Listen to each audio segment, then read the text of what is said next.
Hello friends, तो चलिए start करते हैं आज की डेट के सारे मोस्ट इंपॉर्टेंट करंट अफेयर्स जो कि आपके एग्ज़ाम में अपकमिंग एग्जाम्स में पूछे जा सकते हैं।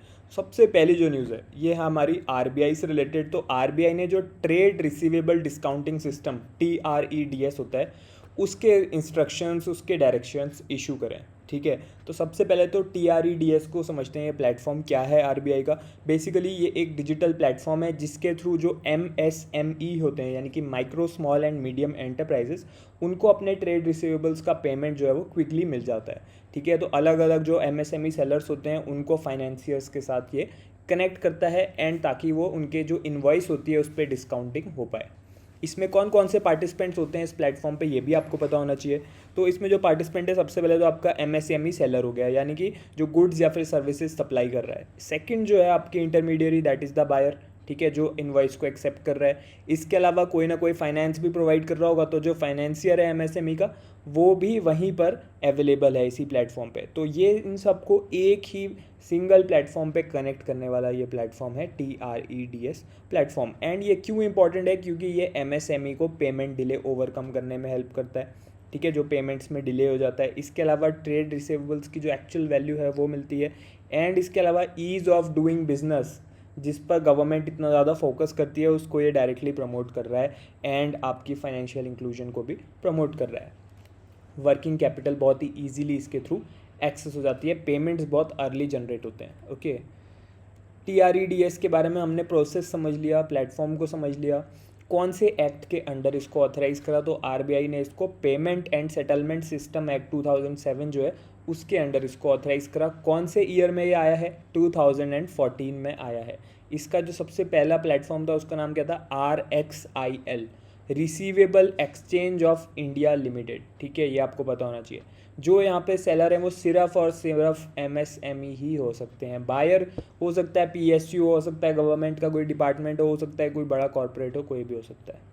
ठीक है, तो ये चीज़ आपको पता होनी चाहिए। इसके अलावा इसमें कोई भी कोलेटरल रिक्वायर्ड नहीं होती, क्योंकि जो फाइनेंसिंग यहाँ पर होती है वो पूरी की पूरी इनवॉइस के ऊपर बेस्ड होती है। MSME के एसेट्स इसमें इंक्लूड नहीं होते, तो ये चीज़ भी आपको पता होनी चाहिए। एंड इसकी अगर हम अकाउंटिंग की बात करें तो यहाँ पर रिसीवेबल फैक्टरिंग और रिवर्स फैक्टरिंग, ठीक है, दोनों टाइप के इन्वॉइसेस वर्क करते हैं। नेक्स्ट जो आपकी इंपॉर्टेंट न्यूज़ है, एक index of services production ISP जो है, ठीक है, उससे रिलेटेड है। Ministry of Statistics and Programme Implementation जो है, इन्होंने ये एक नया इंडिकेटर बताया है। मैक्रो इकोनॉमिक इंडिकेटर है। ये किस चीज़ के लिए, बेसिकली जो सर्विसेज सेक्टर है हमारा, ठीक है, उसको मेजर करने के लिए है कि वहाँ पर जो भी शॉर्ट टर्म चेंज हो रहा है आउटपुट में, ठीक है, उसको मेजर करने के लिए बनाया गया है। एक तो इंडेक्स ऑफ इंडस्ट्रियल प्रोडक्शन होता है IIP। अब ये एक नया मैक्रो इकोनॉमिक इंडिकेटर है, इंडेक्स ऑफ सर्विसेज प्रोडक्शन। तो वो तो प्रोडक्ट से रिलेटेड था, ये आपका सर्विस सेक्टर से रिलेटेड है, क्योंकि जो सर्विस सेक्टर है आप देख रहे हो उसमें बहुत ज़्यादा ग्रोथ देखने को मिल रही है। लास्ट अभी कल भी हमने सर्विसेज सेक्टर के बारे में बात करी थी कि कितना ग्रोथ में उसने प्रमोट करा है, कंट्रीब्यूट करा है। तो अगेन यहाँ पर सर्विसेज सेक्टर से रिलेटेड आ गया। अब जो ISP है इससे रिलेटेड आपको ये भी पता होना चाहिए कि इसका बेस ईयर क्या है, जिसको रेफरेंस में लेके कैलकुलेशंस करी जाएंगी। तो बेस ईयर जो है वो है 2024 से 25, इसको नॉर्मल ईयर बोला जा सकता है। ठीक है, इसके अलावा आपको ये भी पता होना चाहिए कि सबसे पहला जो ट्रायल इंडेक्स है वो कब रिलीज़ होना है, जुलाई 14, 2026। इसके बाद जो मंथली रिलीज़ होगा वो 60 डेज़ के बाद हुआ करेगा। कहाँ कहाँ से इसमें डेटा लिया गया है, GST से लिया गया है, एडमिनिस्ट्रेटिव डेटा भी लिया गया है। एंड इसके अलावा सर्वेज जो होते हैं अलग अलग, ठीक है, सर्विसेज सेक्टर के, जैसे कि annual survey of incorporated service sector enterprise, ये एक एनुअल सर्वे है, ASI SSC, यहाँ सर भी लिया गया है। ये कौन सी टाइप की सर्विसेज पे, सिर्फ और सिर्फ फॉर्मल सर्विस सेक्टर को ये इंक्लूड करता है, इनफॉर्मल नहीं। ठीक है, यानी कि जो गवर्नमेंट एक्टिविटी है, पब्लिक एडमिनिस्ट्रेशन है एंड इनफॉर्मल सेक्टर जो है, इन सबको एक्सक्लूड कर रखा है। तो इनफॉर्मल के साथ साथ गवर्नमेंट, पब्लिक एडमिनिस्ट्रेशन, डिफेंस, ये सब नहीं है, सिर्फ फॉर्मल सर्विसेज सेक्टर इसके अंदर है। नेक्स्ट जो आपकी इंपॉर्टेंट न्यूज़ है, APEDA। देखो शॉर्ट फॉर्म्स के तो आपको पता ही होना चाहिए। APEDA क्या होता है, agriculture and process food products जो होते हैं उनका एक्सपोर्ट डेवलपमेंट अथॉरिटी है। ये कौन सी मिनिस्ट्री के अंडर आती है, अगर बात हो प्रोसेस्ड फूड्स हो रहे हैं उनका एक्सपोर्ट हो रहा है तो ministry of commerce and industry के अंदर ही आएगी ना। तो इन्होंने पहला कोहॉर्ट कर लिया है भारतीय प्रोग्राम का, जो कि भारतीय प्रोग्राम है किस चीज़ के लिए करा गया है, to accelerate innovation led growth. Agriculture के जो फूड रिलेटेड एक्सपोर्ट्स हैं, ठीक है, उसमें इनोवेशन लाने के लिए ये एक करा गया है कोहोर्ट, ठीक है। तो भारती प्रोग्राम का फुल फॉर्म क्या है ये भी आपको पता होना चाहिए, Bharat hub for agritech research advancement and incubation for export innovation. Exam में आपसे ये भी पूछते हैं कि भारती जो है इसमें टी का मतलब क्या है, ठीक है, ऐसे भी पूछ सकते हैं इसमें आई का मतलब क्या है, आई का मतलब इनोवेशन है। तो ये चीज़ें भी आपको पता होनी चाहिए। इसमें जो टारगेट है, कितना फंड अमाउंट का टारगेट है एक्सपोर्ट्स में in the agri related products, तो वो है 50 बिलियन US डॉलर्स। ये फिगर आपको पता होनी चाहिए। कौन कौन से फोकस एरिया हैं, हाई वैल्यू जो एग्री फूड प्रोडक्ट्स हैं वो, टेक्नोलॉजी लेड सॉल्यूशंस ये भी फोकस एरिया है, एंड इसके अलावा sanitary and phyto sanitary risk, ठीक है। फूड सेफ्टी जब हम बात करते हैं तो बहुत ही बड़ा ये एक गैम्बिट में आ जाता है, क्योंकि जब भी कोई चीज़ एक्सपोर्ट होती है तो जो इम्पोर्टिंग कंट्री है वो अपने फूड रिक्वायरमेंट के जो उनके सेफ्टी स्टैंडर्ड्स हैं, उनकी जो एजेंसीज़ हैं वो पहले चेक करती हैं कि हमारे according food safety standards maintain है या नहीं है। अगर नहीं होंगे तो वो चीज़ें रिजेक्ट हो जाएंगी, फिर एक्सपोर्ट करने का कोई बेनिफिट नहीं बचेगा, ठीक है। तो इन सब चीज़ों को फोकस करा गया है इसमें। जैसे मैंने आपको बताया सैनिटरी और फाइटो सैनिटरी रिस्क और कंप्लाइंस बैरियर जो है उसको भी फोकस करा जाएगा। तो ये भी चीज़ आपको पता होनी चाहिए। अब ये जो प्रोग्राम है भारतीय प्रोग्राम, ठीक है, तो ये किस किस के लिए ओपन है, startups, researchers, exporters, farmer producer companies, सबके लिए ओपन है, ठीक है। तो इस स्कीम के अंदर जो स्टार्टअप रिकॉग्नाइज होगा वो एक रजिस्टर्ड कंपनी होनी चाहिए, 5 ईयर्स से कम उसकी लाइफ होनी चाहिए, और जो टर्नओवर है एनुअल वो 10 करोड़ से कम होना चाहिए। कितने इसमें फर्स्ट कोहॉर्ट में स्टार्टअप्स हैं, टोटल 100 स्टार्टअप्स हैं आपके, ओके। एंड इनका कितना लंबा एक्सेलरेशन प्रोग्राम रहा, 120 आवर्स का एक एक्सेलरेशन प्रोग्राम रहा। नेक्स्ट जो आपकी इंपॉर्टेंट न्यूज़ है ये है Ministry of electronics and information technology से रिलेटेड। तो इनको एक अवार्ड मिला है, प्रेस्टिजियस जो है हमारा इंडिया AI फेलोशिप, ठीक है। तो इन्होंने अवार्ड करा है किसको, कंप्यूटर साइंस इंजीनियरिंग जो स्टूडेंट है चंडीगढ़ यूनिवर्सिटी के। आपसे एग्जाम में ये भी पूछा जा सकता है कि जो ministry of electronics and information technology है, ठीक है, MEITY है, इन्होंने इंडिया AI फेलोशिप, ठीक है, ये कौन से यूनिवर्सिटी के स्टूडेंट्स को दी, एंड उस यूनिवर्सिटी के कौन से स्कीम या फिर कौन से स्ट्रीम के स्टूडेंट्स को दी। कंप्यूटर साइंस स्ट्रीम के स्टूडेंट्स हैं चंडीगढ़ यूनिवर्सिटी के। एंड इसकी नोडल मिनिस्ट्री आपको पता ही है, इंडिया AI मिशन की कौन सी होगी, मिनिस्ट्री ऑफ इलेक्ट्रॉनिक्स, ठीक है। टोटल आउटले कितना है इंडिया AI मिशन का, 10,371 CR ये इनका है। इसके कितने पिलर हैं ये भी पूछा जा सकता है। इंडिया AI जो मिशन है, ठीक है, जो हमारा आर्टिफिशियल इंटेलिजेंस को प्रमोट करने के लिए उसके 7 अलग अलग पिलर्स हैं। तो ये चीज़ भी आपको पता होनी चाहिए। एंड एग्जाम में ऐसा भी हो सकता है कि आपको 4-5 पिलर्स दे दें अलग अलग ऑप्शंस में, एंड पूछें इस which of the following is not a pillar of India AI। तो आपको एग्जैक्ट पिलर्स भी पता होने चाहिए। सबसे पहला है कंप्यूटेशन कैपेसिटी, सेकंड है इनोवेशन सेंटर, तीसरा है AI कोश। ये भी पूछा जा सकता है कि एक प्लेटफॉर्म जो बनाया गया है AI का, ठीक है, AI मॉडल की ट्रेनिंग के लिए, इनोवेशन के लिए, उसका नाम क्या है, AI कोश, ठीक है। India AI application development initiative है, फ्यूचर स्किल्स है, स्टार्टअप की फाइनेंसिंग है, और सेफ एंड ट्रस्टेड AI है। तो ये सब चीज़ें आपको पता होनी चाहिए, ठीक है। नेक्स्ट जो आपकी इंपॉर्टेंट न्यूज़ है ये है शिप बिल्डिंग से related. Garden reach ship builder and engineers बहुत ही ज़्यादा पॉपुलर है, GRSE। कहाँ पे है ये लोकेटेड, ये लोकेटेड है कोलकाता में। इसने मिनी रत्ना से अब ये नवरत्ना बन चुका है। तो इंडिया का 29th नंबर का नवरत्ना बन चुका है GRSE कोलकाता। किसने इसको अप्रूव करा है, मिनिस्ट्री ऑफ फाइनेंस ने। कब बनते हैं ये भी आपको पता होना चाहिए कि महारत्ना कब बनते हैं, ठीक है, जब उनका जो टर्नओवर है वो एक्सीड करता है, ठीक है। तो क्या क्या फाइनेंशियल्स होने चाहिए इसमें ये भी आपको पता होना चाहिए। महारत्ना बनने के लिए पहले तो आपको ऑलरेडी, ठीक है, नवरत्ना होना चाहिए, ठीक है। सबसे पहला सबसे बड़ा जो स्टेटस होता है वो होता है महारत्ना, उसके बाद आता है आपका नवरत्ना, एंड उसके बाद आता है आपका मिनी रत्ना। तो अभी ये मिनी रत्ना से नवरत्ना बना है, ठीक है। तो अब जो एक बार नवरत्ना बन जाता है वो 1000 CR तक के जो इन्वेस्टमेंट डिसीजंस हैं वो अपने अकॉर्डिंग कर सकता है विदाउट एनी अप्रूवल।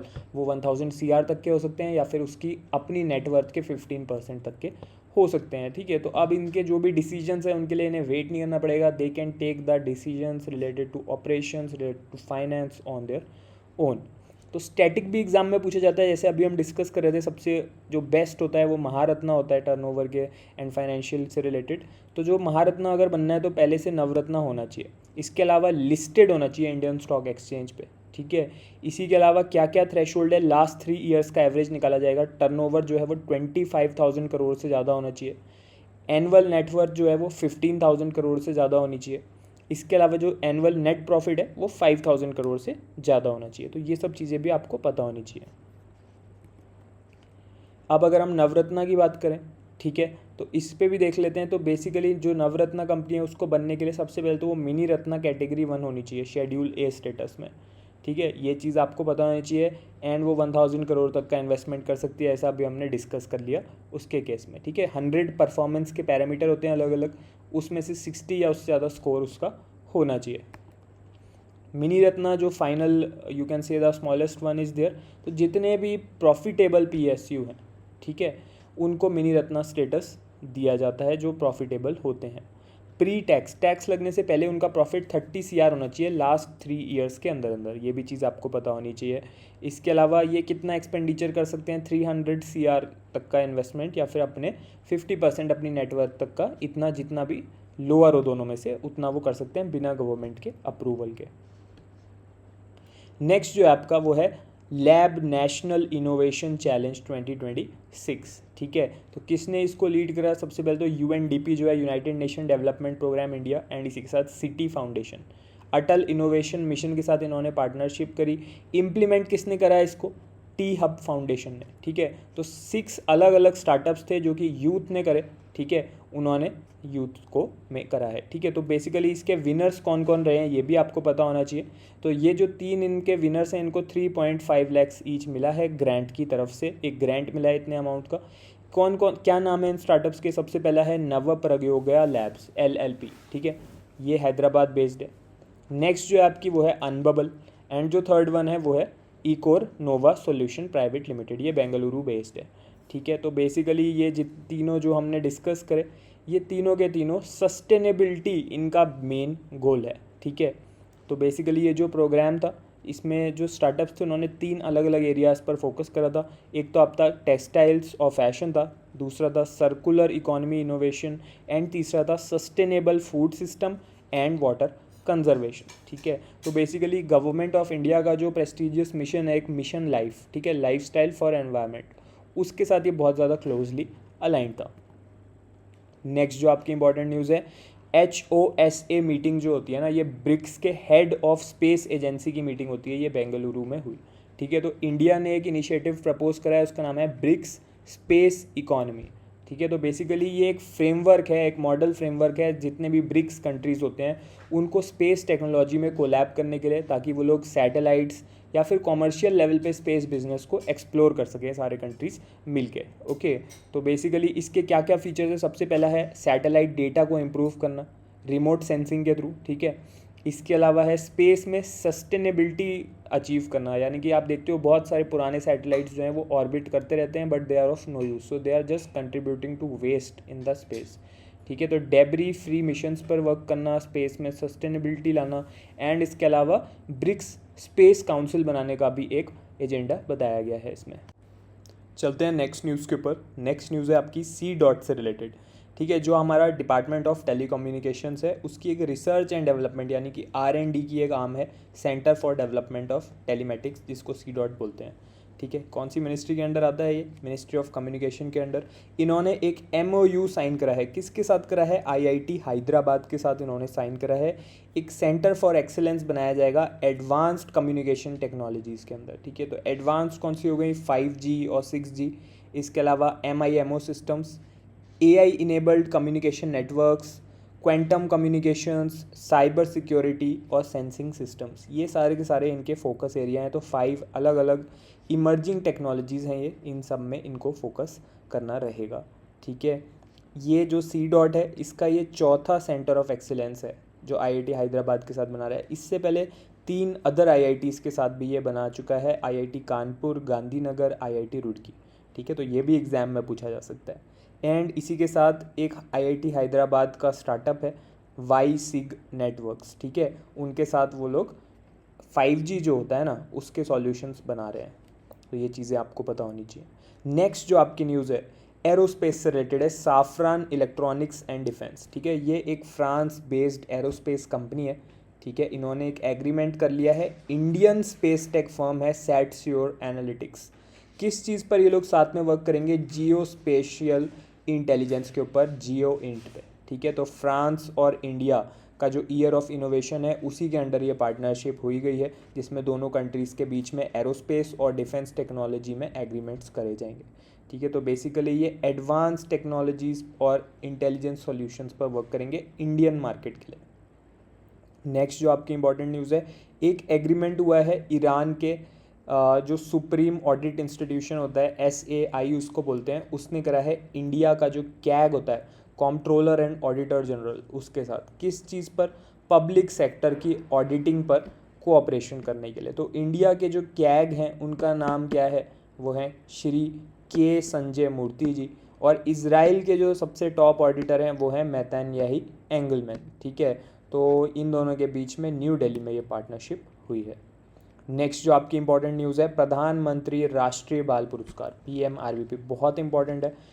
प्रधानमंत्री जो राष्ट्रीय बाल पुरस्कार है, ये तो क्लियर है इसके नेम से कि ये चिल्ड्रन को मिलता है, लेकिन किस एज लिमिट के चिल्ड्रन को मिलता है? 5 ईयर्स से लेके 18 ईयर्स के बीच के एज, जो भी ब्रेवरी दिखाएं या फिर क्रिएटिविटी दिखाएं या कोई ऐसी चीज़ दिखाएं, पैशन दिखाएं जनरल पब्लिक की हेल्प करने का, तो वो सब इसके अंदर कवर होता है। कब से ये स्टार्ट हुआ राष्ट्रीय बाल पुरस्कार?